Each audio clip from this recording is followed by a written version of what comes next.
Thank you, Speaker, sir, for giving me an opportunity to speak in the Public Examination Prevention of Unfair Means Amendment. जैसे सुप्रिया जी ने कहा कि 2024 में यह bill संसद में आ चुका है और आज यहाँ पे अमेंडमेंट हो रहा है। 2024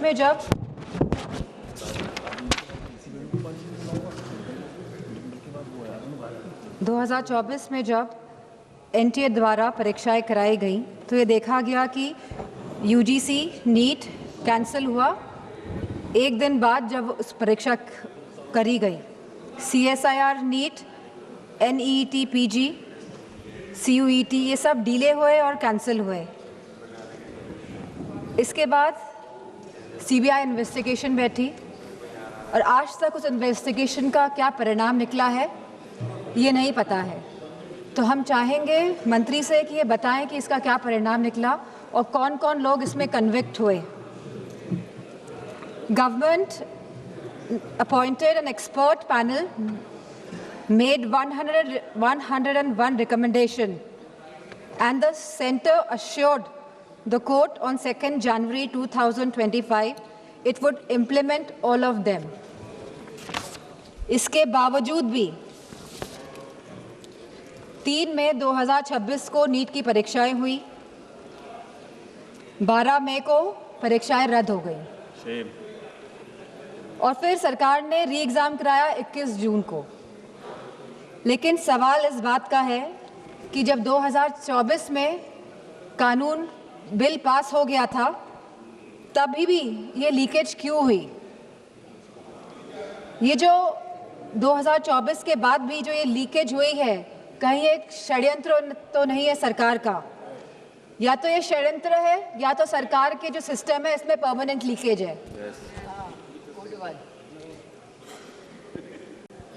पिछले 2021 से 2026 तक लगभग 90 स्टूडेंट्स ने आत्महत्या की है और इसी के साथ पिछले 40 दिनों में 20 स्टूडेंट्स ने आत्महत्या करी है।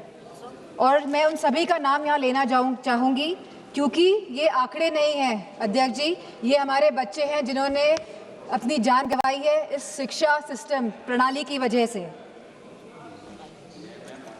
इनका नाम है चंचल भारती जी, जो ये अब हमारे बीच में नहीं रहे हैं बच्चे, ऋतिक मिश्रा जी, प्रदीप कुमार जी, आकांक्षा चतुर्वेदी जी, शेख सना जी, S Gopika ji, C Vidyanand ji, Simran, are रोशनी, सुशील ढांगे, सिद्धार्थ हेगड़े, अनु कीरथना, भाग्यश्री, अनिष्का पांडे, उमेश माली, रेनू मीना, रिया कुमारी थापा, शिवानी यादव, रीमा बेगम, मैथैली अशोक सोनावने।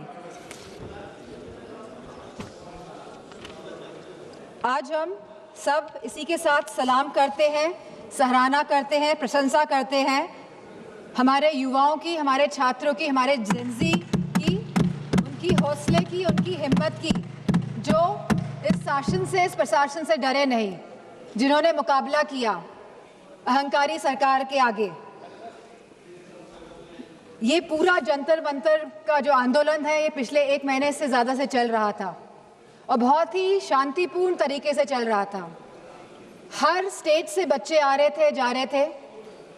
16 तारीख को इसमें अनशन भी करा गया, लगभग 37 स्टूडेंट्स अनशन पे बैठे और इसी के साथ सोनम वांगचुक जी भी इस अनशन पे बैठे।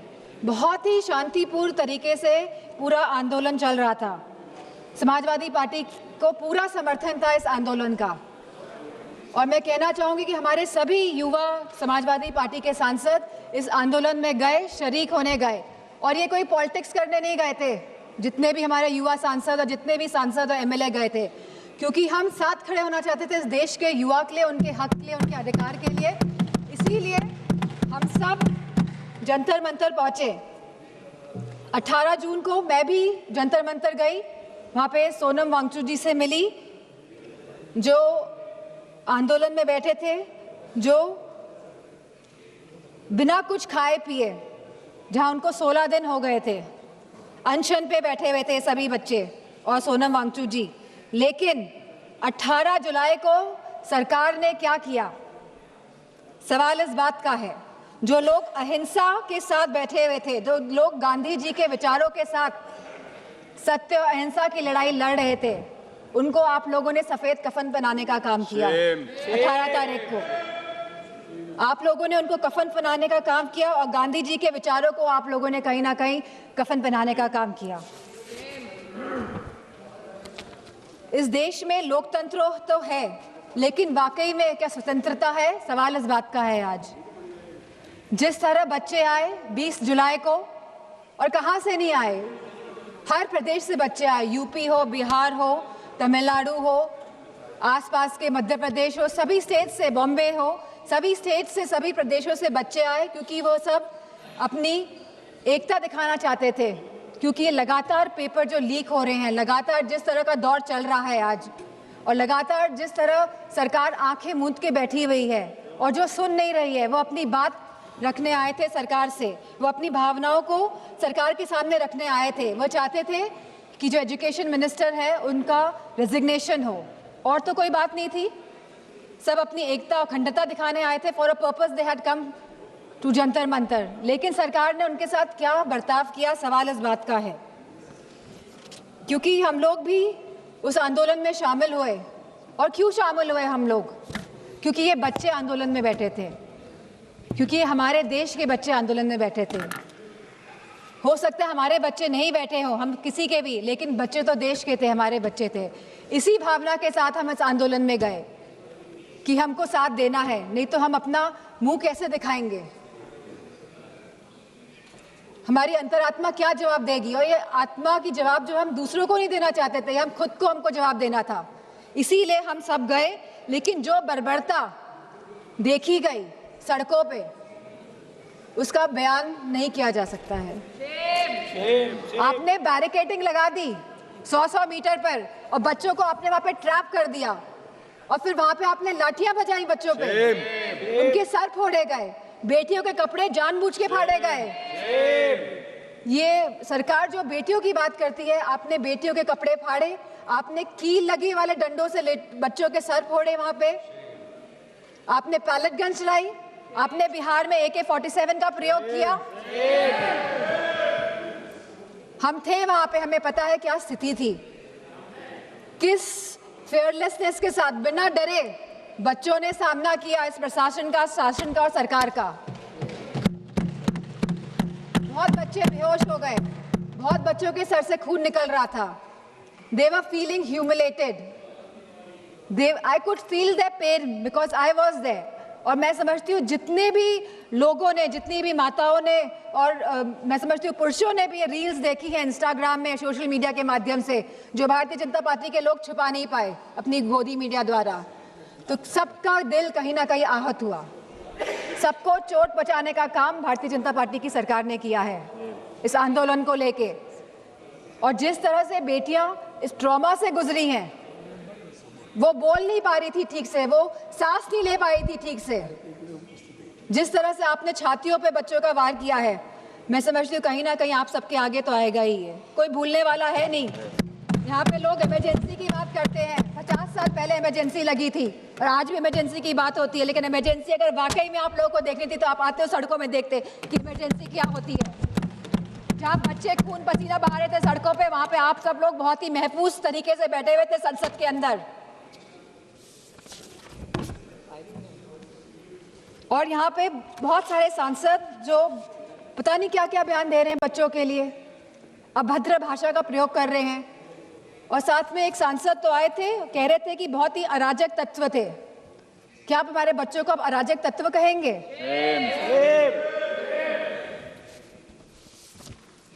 यहाँ पे जो सांसद है वो तो डर के मारे इधर से उधर हो रहे हैं।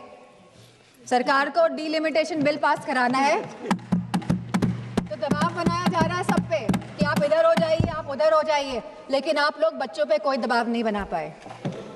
और हमें बहुत फक्र है इस बात का कि हमारे बच्चे झुके नहीं आपके आगे, इस सरकार के आगे नतमस्तक नहीं हुए। आप लोग तो अमेरिका वालों के सामने नतमस्तक होके आ गए। लेकिन हमें फक्र है कि हमारे बच्चे लड़े और इस लड़ाई को जीते। और मुझे खुशी इस बात की है कि समाजवादी पार्टी पूरी तरह से यूथ के साथ, छात्रों के साथ खड़ी रही और आगे भी हमेशा खड़ी दिखाई देगी।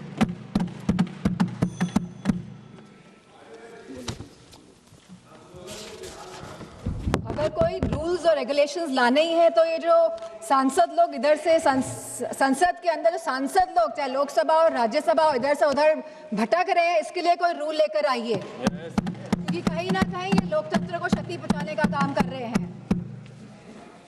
और आज जिन बच्चों का खून बहा है, जो बच्चे आहत हुए हैं, जिन बच्चों के साथ बहुत ही गंदा व्यवहार किया गया है सरकार द्वारा, चाहे वो बीजेपी के सभी सांसद हो, चाहे उनके अलायंस पार्टनर हो, सारे लोग ये जिम्मेदार हैं। अध्यक्ष जी, आप सभी को मैं कहना चाहूंगी, अपनी बात को खत्म करना चाहूंगी कि you have ripped the youth of the country of his dignity, respects and rights, but I also salute the youth of the country for they didn't let go of anything.